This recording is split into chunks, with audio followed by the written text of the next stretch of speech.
Hello and welcome to the Skip Barber eRace series, the gateway to motorsport that takes us on the esports world, starting here at the WeatherTech Laguna Seca in California. Cars like this, the Formula Skip Barbers, are very raceable around a circuit like this, and we're going to see some quality stuff here this afternoon. 20 of the top qualifiers of the fastest drivers get into this round for a two-race format here this afternoon. These drivers have done an awful lot of testing for this, and who can deal with the pressure the best is going to get ahead of 20, heading through an 8-round calendar. Myself, Lewis McGlade, alongside me is Elliot Bishop, here on opening day. And Elliot, good to be here. Yeah, absolutely. We have some really close head-to-head racing, as we've seen in some of the qualifying sessions leading into this. A $20 entry fee to ultimately get into the servers. Each one of these drivers has basically set the top 20 fastest laps of I think it's almost 200 driver field. So these guys have already been on this track and set fast times to be able to ultimately earn their right to be here on this track, which is a really cool portion of this series. Obviously, a lot of series, you have to register and go through that process, and as soon as you register, you pay a fee and you're on the track. For this one, it's a low fee, but you have to compete to be able to get into the entry and get onto the track. So we're going to see some really competitive racing here. The top drivers, the fastest drivers, ultimately getting this opportunity. So it's going to be very exciting to see these drivers, go door to door and wheel to wheel with these open wheel cars here, Lewis. Yeah, we've got the number one car. This is the top qualifier. The numbers that we have on screen on all the cars are the numbers in the position that they've qualified in. So the number one goes the way of Johnny Guindy, who was the top qualifier coming into this. Obviously, throughout the testing and stuff, they've actually had access to a lot of the Skip Barber instructors from the Skip Barber Racing School, which is a great thing to have. Like for a racer, that's actually quite important to have someone who knows what they're talking about to show you how to do things and to get you with it. We saw drivers like of Sven de Vries who really learned from it in some of the test sessions prior to this. Johnny Guindy, though, coming into it with the number one, definitely obviously the fastest coming into it. Whether it'll be the fastest on race day is a very different matter. We're here in qualifying, and we're on the outlap at the moment. I've been told these cars are quite sketchy past the first lap, so we're expecting people to have like a really, really slow outlap to maybe make sure that they don't really abuse the tyres too much on that outlap. Let's take a look around the circuit then. Yeah, absolutely. Rolling up towards turn one. Carry on.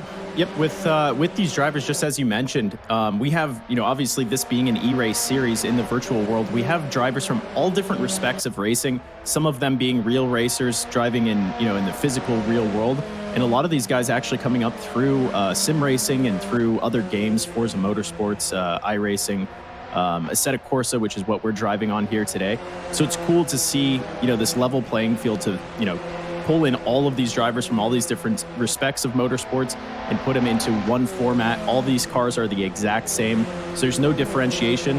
Usually in motorsports, as many of us know, the money usually paves the way, and whatever you can afford as far as motor and a chassis is concerned gives you a competitive advantage, and that is squashed here in this racing series, which is really cool to see. So we'll see how much that real world experience helps some of these drivers, and how some of these guys are able to translate these other games that they compete in to be able to race here on a Seca Corsa. Yeah, there are like you said, there's so many different sims out there and stuff that a lot of these drivers would have taken some time in. We've got some drivers from very high levels in sim racing all across the board, like you said, from iRacing and stuff. We've got Matt Boozer here, who's in the top level of oval racing on iRacing in the NASCAR Coca-Cola series, whatever it's called, I can't remember, sorry. It's a quality championship that they're taking part in over there. And the thing is, being at the top level of that, how does that translate into this? Not an oval. Yeah, it'll be an interesting pace for a guy that's an oval racer. I know a lot of the guys that are fast in oval racing, ultimately started in karting.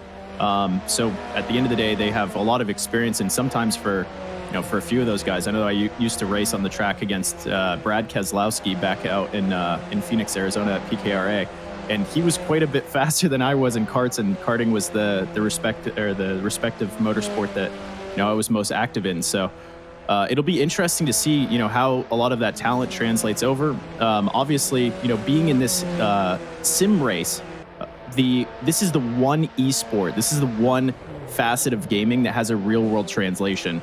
If you're playing NBA 2K, you're not going to be able to hop onto the court and play against one of the top talents in basketball, LeBron James. You're probably not going to be able to go toe to toe with him. But in sim racing, a lot of the talents and abilities actually translate over pretty well. We've seen some of the legends in motorsports translate to sim racing during this respective quarantine, and they've been able to perform. So seeing that translation, some of that crossover, I don't think it'll be too challenging for the oval track drivers to drive here in something that's open wheel, but that is a story to be told. Absolutely. It is one of those things where you can learn a lot from sim racing, which will then translate into the main game, into the real world, should we get there. And of course, the champion of this season will very quickly just run off what the winner of this season gets, because it is a big prize, a huge prize pool for this championship. It's a full season in the 2020 Skip Barber Formula Race Series, which is a monstrously large prize. For those of you that are trying to get into motorsport, considering the pedigree of the Skip Barber Racing School, that's a quality prize to be a part of, and may catapult you onto the motorsport scene. Though here in qualifying, the opening qualifying session of the season, Cadwalder currently top in the session on a 22.729 ahead of Jablonski, who was holding that pole position earlier on. We've got 4 minutes and 30 seconds of the session to go, and we're looking at third place. Oh, is it third place? Nope, not on my sheet. Saxon. Anyway, the number 4 car. It's important to get that first qualifying session done, because we did watch from the test race a couple of days ago. Passing around this circuit is very difficult. Absolutely, Lewis. The one name that I'm seeing missing from the tree right now from the qualifying session is actually our pole sitter, which is Johnny Gindi from Mexico City. So I'm wondering if he hasn't set a lap time yet, or if he was having a bit of a technical issue. We haven't seen him come through. You see the Fortan brothers in 8 and 9, those two being identical twins. I'm not entirely sure. Are they driving from the exact same location? Do you know that, Lewis? Felix and Olivier both live in different places. They live in the same part of Canada, but not the same place. Guinea does set a time, by the way, so he has actually done one now, so he's gone up onto a 22.5. Still missing a few drivers from that list. Of course, there are 20 drivers here from the 20 qualifiers. Here is one that is missing. Not sure why it says 22.998 at the bottom, and it doesn't show up on the tower. I'm assuming they've picked up a track cut or something across that lap, and that's the time they've actually set, and it's just not gone through as it's been a track cut. They apparently, by the way, the Fortans, they apparently live a 5-minute walk away from each other. So there you go.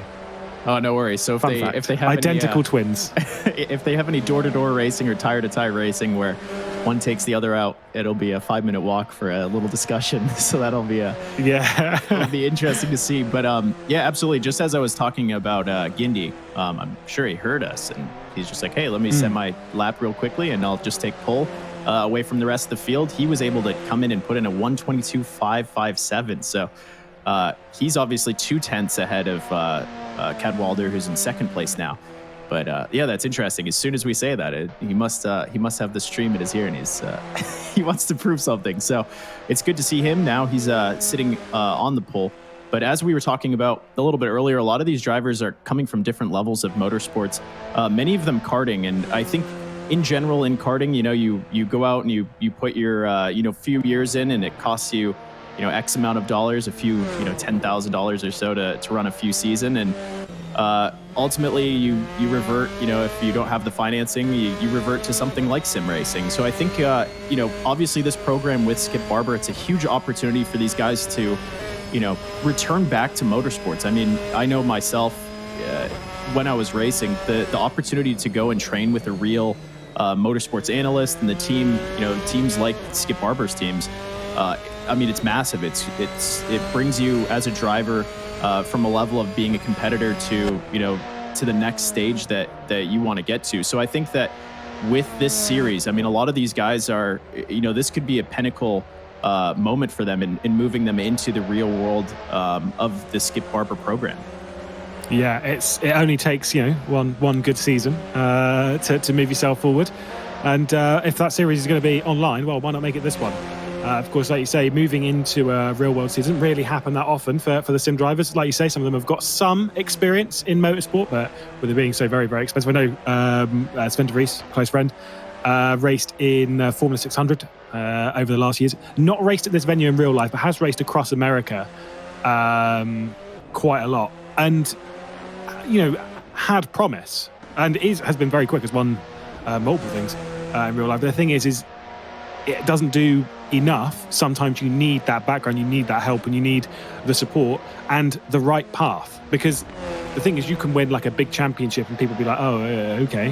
Whereas if you win something like this, because people know what Skip Barber is, it's a lot easier to take that and be like, I know how to apply that in the real world. And like teams will look at that and think, yeah, that's a big thing. Yeah, absolutely. Saxon. As we're coming into the last 20 seconds of qualifying, Saxon actually stepped up into second place there for a moment, but Cadwalder was able to come back and set another fast lap to be able to cut down a 10th on that time to be able to put himself back in second place. As we're coming down to the end of qualifying here, drivers will have one final opportunity to set and finish the lap that they are on. So we might see a bit of change go on as these drivers are coming across the track. This is their final opportunity. No mistakes can be made here. They have to do this perfectly if they want to compete for that pole position. Johnny Guindy, currently from Mexico City, holding the pole position. And it seems that Saxon potentially coming across the line there, he's going to be doing a little bit slower of a lap. So he's going to be stuck in third position for now. But as we're on board here with the 13 car of Short coming down through that iconic corkscrew, potentially he might have a chance to better his position. Yeah, currently sat on a 22.879. By the way, Guindy showing an awful lot of confidence here. He set that 22.557. Has been in the garage ever since. Hasn't come back out onto the circuit. So he has had a high level of confidence. Cadwalder comes across the line to finish his lap, and massive moment out there for Short. Ooh. That's that lap done. That is why Guindy's got confidence, is because he's already got it sorted. We're with Gomez Jr. By the way, monster qualifying session from Short, from Gomez Jr. and from Jablonski, and to be fair, De Vries as well, who have qualified. They came into this with a 13, the 15, the 17. That's more of an indication as to where they realistically should be on track. Currently qualified way up the order. That is a big session for that lot. Yeah, absolutely. And just as you said, Guindy, we were talking about him earlier. We didn't see him on track, and we're waiting for his hot lap. I'm not entirely sure with this sim and with the settings that we have set up here, but I know that in real world motorsports and with qualifying, sometimes it's better to wait for that rubber to be laid down on track for the track to warm up just a little bit. Obviously Guindy came out, set his lap, and he just sat there.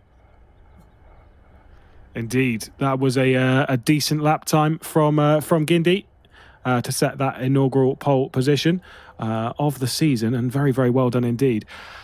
Curious to see how the race is going to unfold, though. We've got a little bit to go into the race, and it'll be a 15-minute session. We'll see what happens there. Until then, we're back.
Welcome back then to the Skip Barber eRace series. We are done with the qualifying session, the first one of the season, the first one of 8, and we're getting ready for the very first race of the season. Lewis McGlade alongside me, Elliot Bishop. And Elliot, quality qualifying session, very, very nice pole lap from Guindy. Yeah, absolutely. We didn't really see too many issues with any of the drivers, setting their fast laps. We didn't have any collisions or any yard sales, so to speak. Nothing, no spin outs in the corkscrew or anything like that, which is actually quite surprising. A lot of these guys, super talented drivers, super talented in sim racing. Obviously, they've worked super hard to qualify for their position. And as we saw, the qualifying session went pretty smoothly for most of the drivers. I'm sure a few of them hope to be a little bit higher in their standings. But as we say that, the lights are going to come on for race number 1, and Guindy on pole position, and we are set away here. Yeah, Guindy's going to lead that one all the way down towards turn 1, and it's been an incredible launch from there. There's a bit of a crash in the background. Not sure who was involved in that, but someone's gone straight down the pit exit road. Guindy, though, is going to lead from Cadwalder, down by Saxon, going to go 3 wide at the first corner. Guindy's going to hold the inside, and he's going to make a trouble-free run towards turn 2. Behind that, we've got Cadwalder, Saxon. De Vries has made a great start up in 4th position ahead of Jablonski, who's also moved his way up the order. Felix Antoine Fortin up into 6th position. Fantastic start for some of these through that first corner calamity. But through all of that, Guindy heading the field. Yeah, absolutely. I saw Sven de Vries drive down onto that pit exit to avoid that collision into turn number 2. There's a bit of a spin out in turn 1, which is that little bit of a dog leg on the starting line, just as it's a little kink while they go into turn number 2, which is that long sweeping left-hander. But yeah, absolutely. Sven de Vries putting himself in 4th position. Guindy sitting up in 1st place right now. We have Cadwalder just behind. And now Sven de Vries making a pass seemingly out of nowhere. But it looks like he may have been pushed a little bit wide as they were going too wide into the corkscrew. I think he still managed to hold it, though. I think Saxon's dropped a couple through that because Jablonski's also got ahead.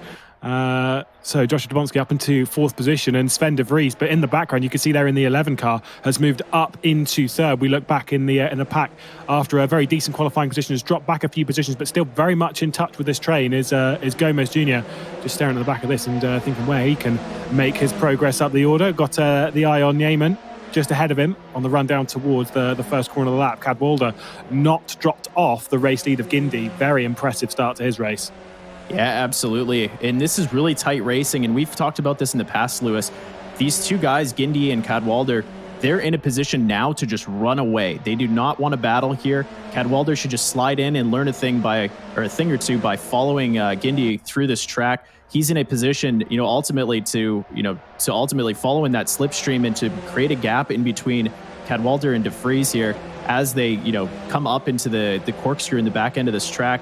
As we see for the battle for 3rd and 4th place, there's 4 cars back there. There's not a massive margin or ability for error here, as a lot of these cars are within, 2/10 of each other. Yeah, it's been a good move up the order from de Vries, and like I said, Jablonski's just followed him all the way through. Felix Antoine Fortin down in 6th position, comfortably ahead of his twin brother, who's down in 16th place, but he is just about in touch with this. You saw a bit of a snap of oversteer there coming through the penultimate corner. Maybe the tyres already getting a little bit overheated here in the California sun. At the top end, though, you don't want a driver the likes of Sven de Vries to close in. His lap time, though, was not quick enough to close on the top light. It was a 22.8 for Guindy and a 23.1 for Cadwalder. It was a 23 flat for de Vries, as far as I saw there. So Guindy setting a hot pace at the opening part of this race. Will that come to bite him later on with the tyres? Well, we'll have to wait and see. Saxon's very much on the bottom end of getting his way past Jablonski. He's very much in check there. Yeah, and it looks like Nicholas Shepard of the 19, he dropped down about 3 or 4 spots there from 14th to 18th, I believe.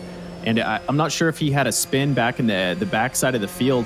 But yeah, as we kind of get into the later bits of the opening bit of this race, you see a bit of a cascading effect of the cars kind of dropping back. We're seeing gaps that are a little more than the 2/10. Just as you mentioned, Lewis, you really don't want to cook your tires early in the race. You want to put yourself in a position where you have the ability to stay in the race up until the pass. Oof. And as we see the 10 car go to the inside on the corkscrew, he's going to be put out. And he's going to drop back. I think that was Shattini. He ultimately went for the inside there, and it wasn't really looking to happen. And now he's dropped back. So just as I was saying, you don't want to cook your tires too early, because you're going to create an opportunity for the cars behind to catch up and look to the inside on one of these corners. That was Manley getting by Shattini in the background. We've got Gomez Jr. and Neyman, who's those two have been fighting. Teething out at the top, you've got Brian Lockwood, Porsche Esports Cup racer. over on iRacing, right at the top level of road course racing over there, now taking part in this. Currently in 9th position, he's got his way up the order and taking a part in this. Matt Buser has got by. Oh, I think Shattini's been off. I think Shattini's been off in the background because he's dropped down to 15th place now, down towards the back. Yeah, it looks like and Manly. I think those two have come together at the Andretti hairpin. Yeah, and Manly was able to sort it out before he ended up at the very back of the field. As you see him, Olivier and him are going door to door and racing here. Oh. But I think that Nyman's just going to be stuck out to the outside, and it's going to be Gomez Jr. that's going to be holding that defensive line. But the 6 car just in behind of Lockwood, he still has an opportunity, but he's going to catch a little too much of the curb, and he's going to drop that back a position, and Nyman's going to slip through the inside into the corkscrew. That was nearly a stunning move from Lockwood, but then ran it too far wide on the exit of turn 6, just pushing it a little bit too. We're riding on board with Kerstetter on the back of DJ Alessandrini for the top 10. An important move that would be. Noticing at the top lot, Cadwalder's not dropped off the leader. He's not dropped off Guindy so much at the moment. So everything's staying very much line astern at the top end of the field. Looking back down the field at Shorts, who's got Shattini all over the back of him. Yeah, absolutely. Potential move brewing. This is a bit of a battle pack, isn't it? Yeah, this is very close coming through turn number 1. We have quite a snake that's forming as these guys potentially looking to make some passes. These races not set. Ooh, it looks like the 13 car is going to go to the inside of the 5. I think that was Short going to the inside of Manly, but Short's setting it back up. Or Manly, sorry, setting it back up to the inside. Oh, but it looks like he's going to have a little bit of a spin, just a little too much understeer or oversteer rather. And it looks like he's going to be put back in the row. So now Manly back in 15th place. We had a few retirements early in the race. That's going to be Lockwood and Shepard. Neyman's off. I've just seen his name dropping down the order. Yeah, that was the battle for 7th. He's gone. Yeah, he looked like he lost about 7 positions there. And now he's sitting in the position of 14, and he loses just another to Shattini. So Neiman's now back in 14th place.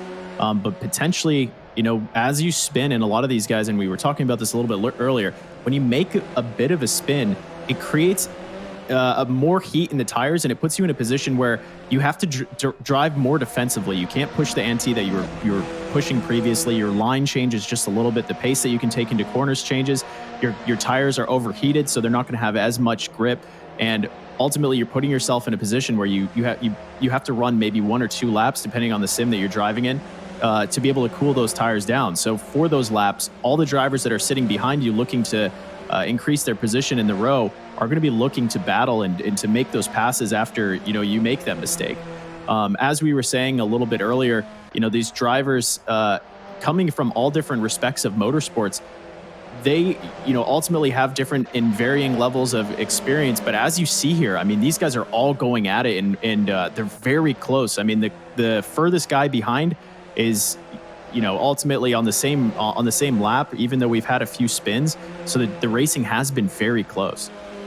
Yeah, it's tight stuff. Like you say, if you make a mistake, you drop down the order very, very quickly because everyone's so close. As Olivier Fortin goes way too wide at T6, he's going to get passed here by Nicholas Short up towards the corkscrew, and that'll be an easy move unless he can try and stick it around the outside, which I don't think he can. He does concede that place, and 11th goes the way of Nicholas Short. So it's easy to run wide at turn 6. We've seen it's easy to spin it up, particularly into this corner. Whoa! There we go. And then he spins out there. There we go. A full 360. Let's see if he can collect it. And it looks like he actually makes the full 360 and ends up on the racing line. But I think that Neiman actually ended up getting the short end of the stick there as he drove off in the dirt as Olivier was trying to collect himself.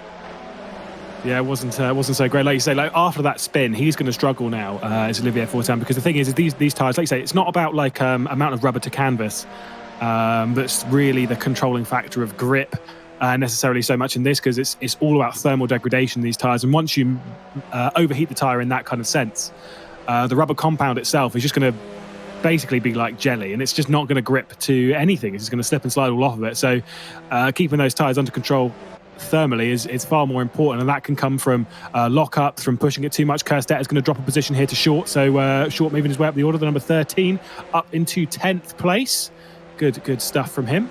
The highest place low number is Jablonski, who's still in 4th place, doing a credible job, all the way up in 4th in the number 17. Obviously, taking a lot of his Skip Barber Race School practice and learning from the instructors. Yeah, and I think that that's a big piece of this series. You know, this is the big differentiator that Skip Barber is bringing to the series. This just isn't another, you know, eRace or online race deployment where you pull in a bunch of drivers and you tell them to go at it and you have a set of prize set up. Skip Barber is actually working with each one of these drivers specifically. To develop their driving from session to session. We saw after the test a few days ago that we were doing offline, Skip Barber hopped in with each driver specifically, answered questions, and is helping develop these drivers from race to race and session to session. So at the end of the day, obviously we've got some heads up racing, but in reality, this is, you know, the reward is almost, you know, for a lot of these drivers, is almost already being demonstrated by just having time to work with the Skip Barber staff. Absolutely. Well, I mean, take this for example. We did a test race on Friday night. There wasn't a full grid here. Oh, down the inside though, there goes Short, moving up another position into T5. Good job. He loves that corner.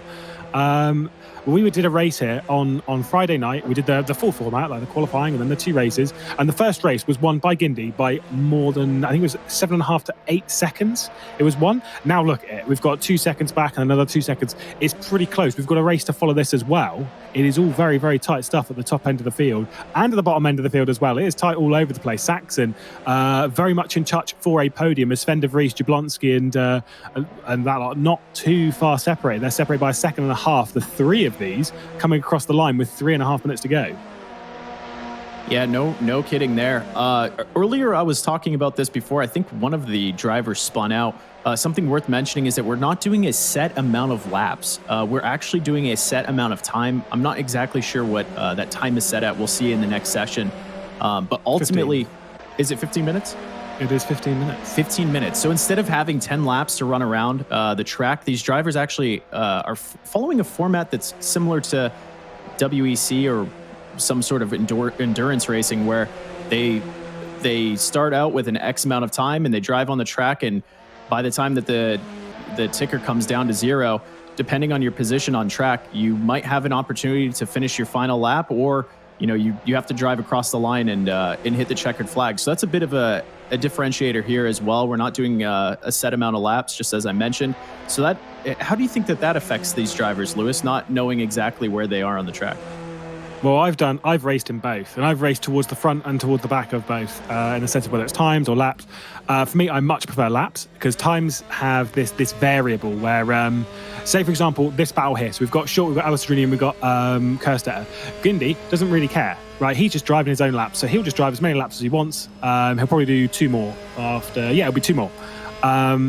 But say for example, it was quite close to a third. He doesn't really care, so Guindy's going to go for the third. Meanwhile, if you're Short, you're sat here thinking, can there not be an extra lap? Can we wrap this up after 2? Because this is a lot of pressure that I'm dealing with here. So there is an intense dynamic down the field where you just don't know how many laps you're going to get. And you're effectively being pushed for an unknown amount of time. When you know how much time it is, when you think, oh, I've only got 1 more lap to do this. I've only got 1 more time that I need to hit all of these apexes, it's fine.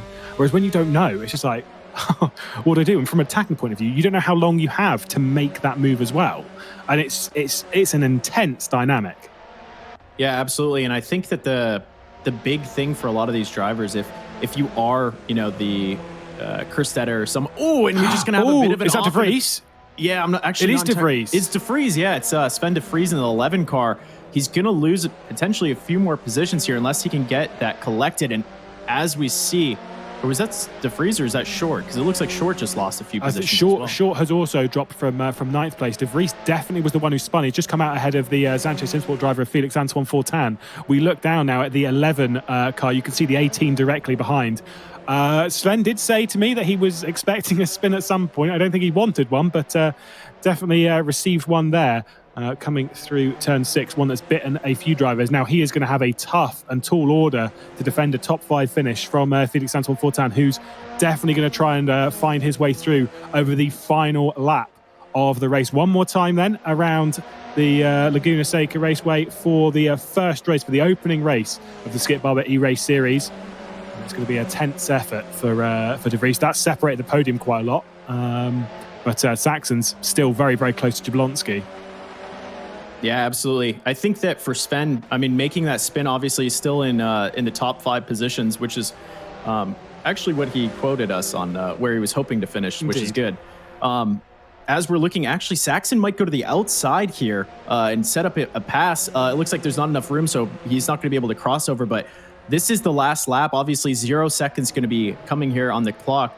And as we were mentioning, for a lot of these drivers, when you cross the line, you actually are you don't know when it's going to be your final lap unless you look up and you see that there's only 50 seconds left. And if the laps take a minute and a half, you know that that's going to be your last lap. So I think for Sven, if you make that mistake late in the race like that, it's a little bit of an unknown of if you have an opportunity to catch up. Obviously, he was able to get back out on the track.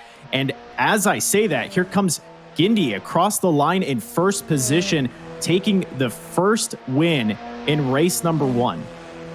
Yeah, Cadwalder is going to go from second to second. Jablonski, huge up the order. Felix Antoine Fortin's been off at the final corner, I think, because Sven de Vries is going to come across in a comfortable 5th place. Gomez Jr. and then Felix Antoine Fortin is going to come across in 7th place. Kerstetter is going to take 8th. Matt Buser is going to take 9th position. Look at this, a tight fight back here. Alessandri's not really too far off the back of that. And Nicholas Short, so he must have just had a small off because he wasn't that far behind either. Chattini as well in 12th place. Manley, we look at Olivier Fortin now.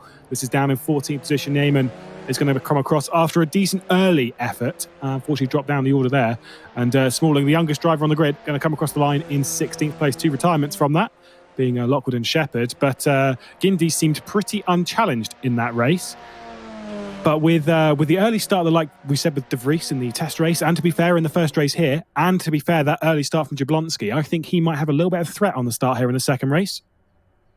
Yeah, no kidding. The as we saw there, actually, just in the background when Gindi was coming across the line, I believe it was Kerstetter, and I don't know if it was Short. I'd have to see the finishing order, but 2 drivers actually made a pass in the last 2 corners to pick up a spot. I think it was the 8 car of Kerstetter that was actually able to make a pass on Matt Busa.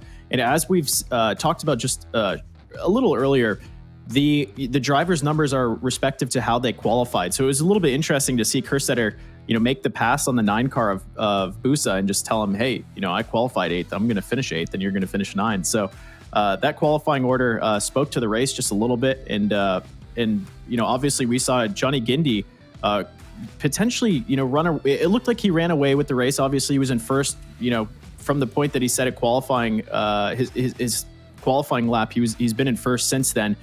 But as you mentioned, from our test race on Friday, the gap actually back to second place wasn't that much. 3 seconds is a single spin, right? You have an opportunity for Cadwalder. If Gindi makes a small, simple mistake, I mean, he has the opportunity to make a pass and to put himself into first place, right? Absolutely. Well, Jablonski, to me, I think did a great drive. I know I brought him up a few times, but to get a podium with a number 17 car shows how much pace he's learnt over the weekend. Also, to have done that in a battle pack, that wasn't done on just sort of like, I'll just cruise around and let everyone fall off. Obviously, Sven did have that spin, but it was under pressure from Jablonski, and Saxon as well was well, you can see there from the finishing order, only 3/10 behind Jablonski in that number 4 car. So it's tight. It is tight. And there is a lot of pressure going on in the next 15-minute race. I'm sure we're going to see the same kind of stuff. Yeah, absolutely. From the fourth to 5th position, I mean, there was a bit of a gap there, but the top 4 drivers really came in and they were a very close little train there. I think the one thing worth mentioning really quickly before we go to break is that Josh Jablonski qualified 17th position and he finished in 3rd. That is a massive difference from where he started. And with that being said, we're going to go to a quick commercial break. We will be back for race number 2 here at the Skip Barber eRace Series.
Welcome back, you guys, to the Skip Barber eRace series. We just saw race number 1 underway. Guindy coming in first place here at the WeatherTech Raceway Laguna Seca. My name's Elliot Bishop. I'm joined here with Lewis McGlade. Lewis, how do you think that first race went? It was a pretty dominating display from Guindy, but he's got a bit of a tall order to beat the likes of Cadwalder and Jablonski behind. We're about ready to go for another 15 minutes here at Laguna Seca. It'll be Guindy from pole. It's the same order that we finished with in race 1. We're about ready to go underway here once again. 15 minutes, the lights are coming on ahead of them. Cadwalder in second position. He wants to go one better in this race. And on the run down towards the Andretti hairpin for the first time in this race, it is a decent launch from Guindy as they all go single file and get in each other's slipstream. Cadwalder's going to defend from Jablonski on the run down towards that Andretti hairpin. He's got to hold left and keep the inside covered, but he doesn't do so. The 17 looks down the inside. The 3's going to try and go around the outside of the number 1. That one's not going to work. And Guindy has another clean launch to the top end with 3 wide in the background. We've got De Vries up into, or holding 5th position from Gomez Jr., who's made up a decent amount of progress. De Vries now gets by Saxon and up into 4th, so that's a position gain for him again on this start. We've got them all over the gravel trap. Schettini, oh, there was contact there. There was definite contact there. I think that was Manley.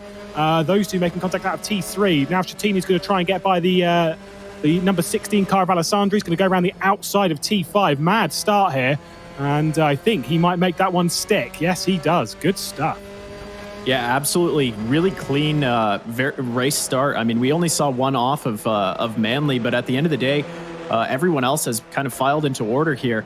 As we're on board with Jablonski, who qualified 17th, just as I mentioned a little bit earlier, but he finished in 3rd place in heat number 1, and now he's setting his sights on a pole or on a podium finish here, as he's going to file in just behind Cadwalder here, and Guindy seemingly creating a small bit of a gap. I'm not entirely sure how much. It looks like it's going to be about a half of a second. But as we're going to come down here on the front straightaway, it looks like Jablonski is going to make a pass coming across the line, and he's going to put himself into 2nd position.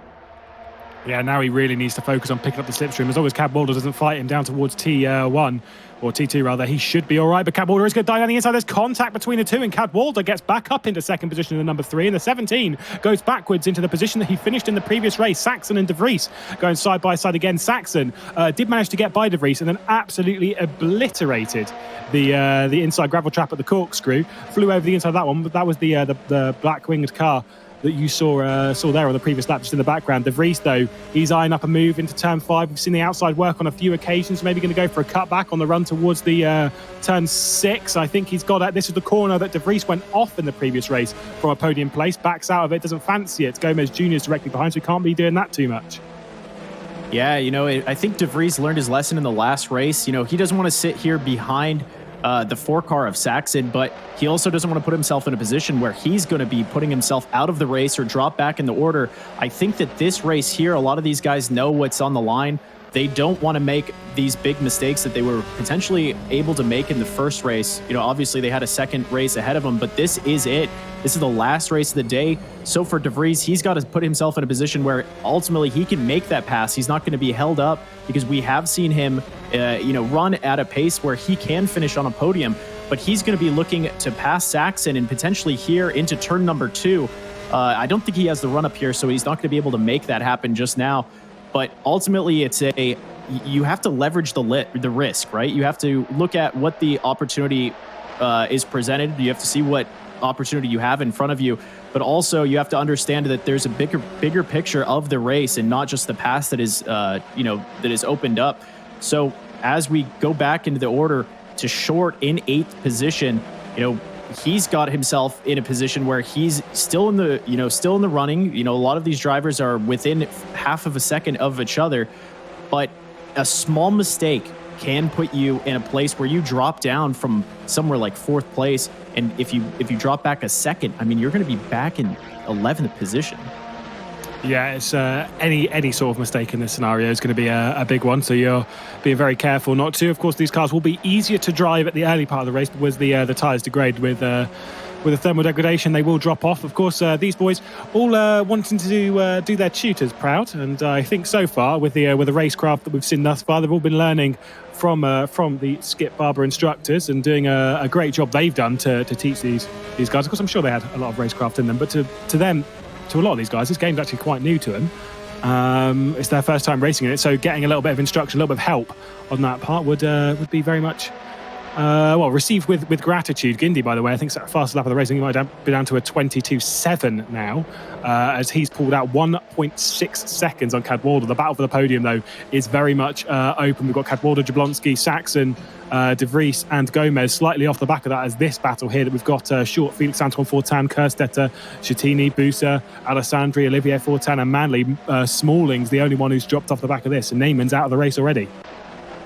Yeah, on turn number 11 on lap number 1, as we were talking about, the race leaders not wanting to battle too much.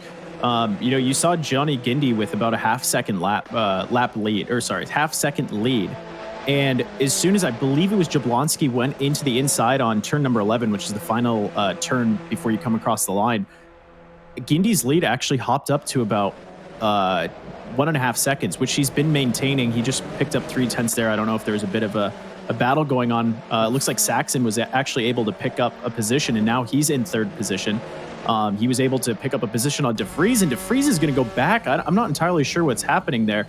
Not sure if he has a bit of a high tire pressure and he's losing a little bit of pace, or you make a small mistake here in motorsports and in racing just in general, and sometimes it just throws you off just enough to where your pace, your methodical pace ends up having a few issues, and then people see the gaps and they see the opportunities and they make some passes. So De Vries now back in 5th position, which is, as we mentioned last race, what he was hoping to end up with. But obviously, I think all drivers at the end of the day want to finish in 1st position or on a podium.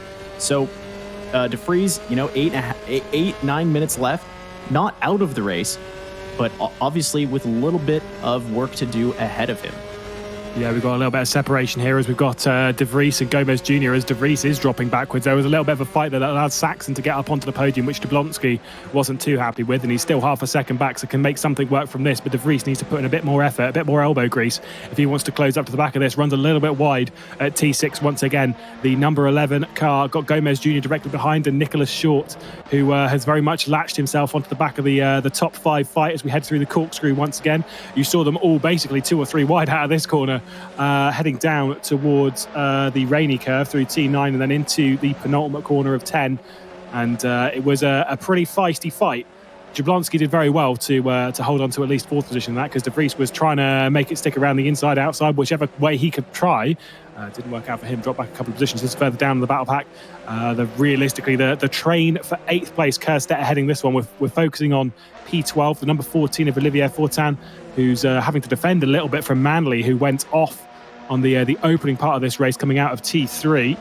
And he's going to have to defend on the way down towards the first corner onto a Andretti hairpin. Doesn't really do so. Down the inside goes Manley, and he's going to make that one stick. Oh, Olivier was trying to go around the outside. That one doesn't really work, as we've seen plenty of times over the running of not only this event, but elsewhere. And Manley up into 12th. So on a bit of a recovery drive up the order. The number 5, Olivier Fortin's round. Olivier Fortin's round and into the barrier. Big style. It looks like Olivier was just picking up a little too much curb on the exit of the corners. It wasn't necessarily on the inside. He was putting himself in a position where, he almost spun into turn number 3, just on the out of turn number 2. Oh, and it looks like we have a little bit of an off back there in the field. Manley? I think that may have been Manley, yeah. It is. So it looks like Olivier might actually have an opportunity here to pick up the position that he lost. But as I was saying, yeah, I think Olivier was just picking up a little too much curb on the exit, and we saw him drop a couple tires, which, obviously reduces the amount of grip that you have.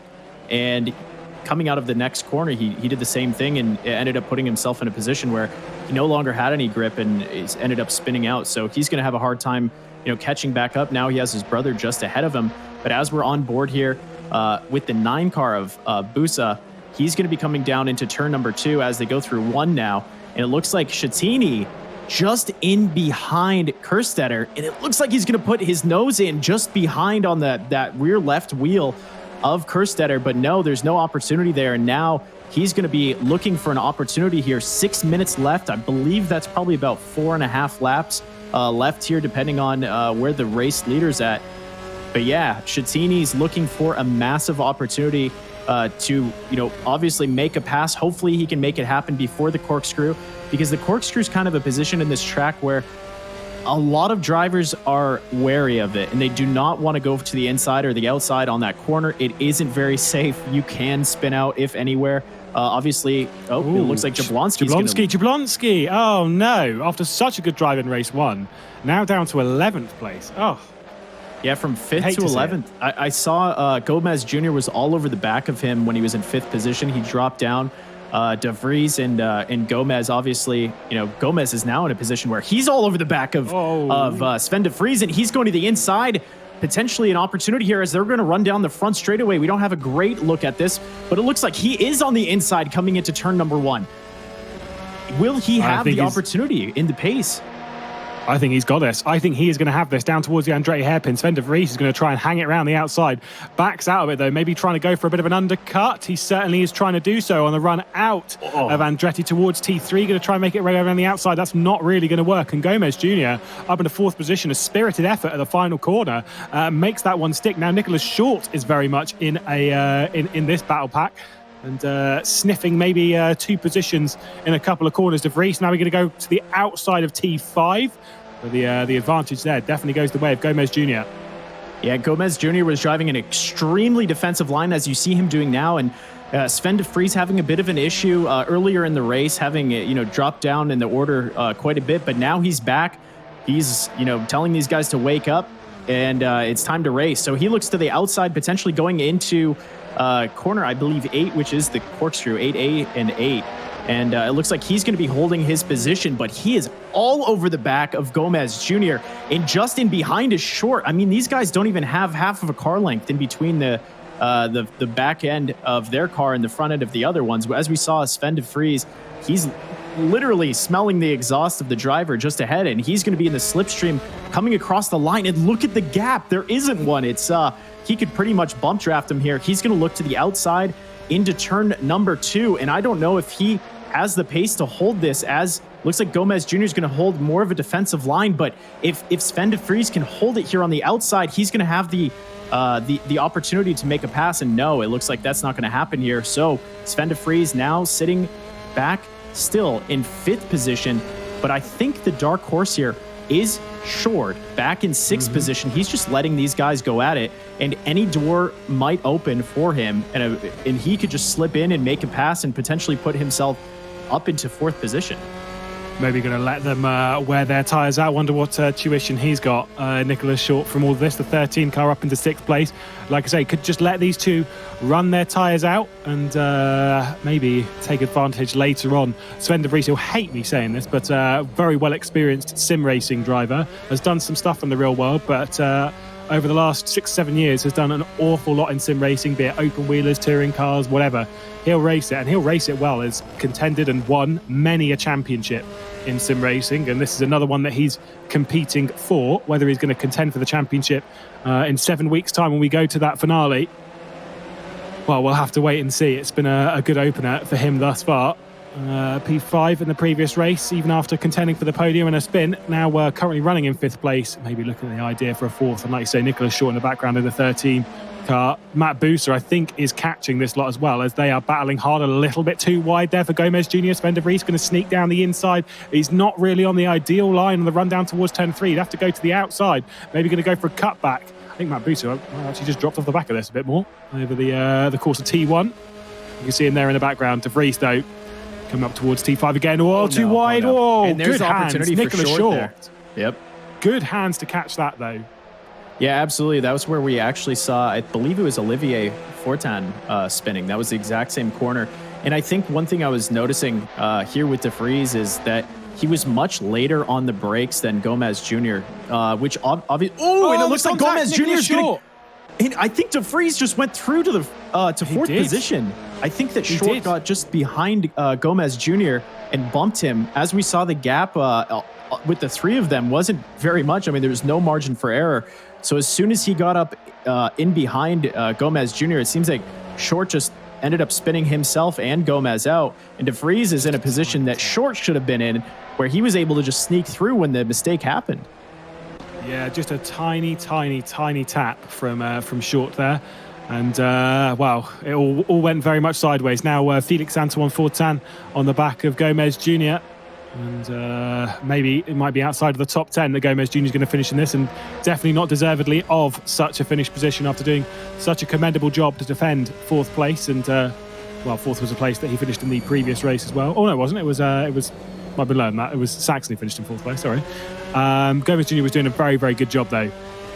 Needless to say though, he's going to have to do a bit more hard work over the course of the final lap of the race, which we are currently on, if he wants to keep a top 10 from Felix Antoine Fortin. Top though, we've got Sven de Vries, who has cleared off. Matt Buser is right in the mix for a top 5. And we're on the last lap of the race here with 10 seconds left in the session. I believe Gindi might actually end up crossing the line here before the clock. So it looks like he might end up having, oh, nope, he's actually on the final lap. So as soon as he comes across the line here, he will be the race winner of round number 1 of the Skip Barber eRacing series, as long as he doesn't make any mistakes here. And Cadwalder just in behind in 2nd place, Saxon in 3rd, as long as there's no changes here on the row. And I don't think that there's going to be, based on the, the gaps that are there. And Gindi comes across the line as race 1 winner. Did we see this coming? Well, that first race that we had did really set it, and Gindi, they're going back to back with the first round races. That is incredible stuff. Gomez Jr. is actually going to hang on from Felix Antoine Fortin, as did Short from Buser as well. So the final battles, no changes on the previous lap, and good stuff.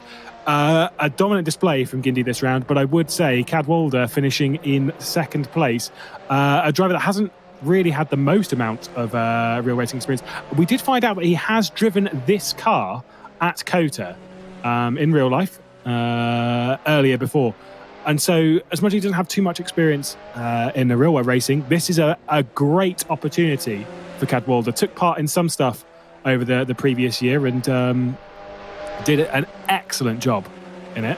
And it's good to see him do well here. 2 second places, and Saxon moves from 4th onto the podium this race, so +1 for him. Good stuff from the drivers today, and we've seen some quality racing around here. A lot of respect. Obviously, those tutors from the Skip Barber instructors are going to help. Yeah, absolutely. I think that coming in 3rd place, Nathan Saxon. I mean, the guy's from Rhode Island. He's 23 years old. He's been driving in iRacing since 2011.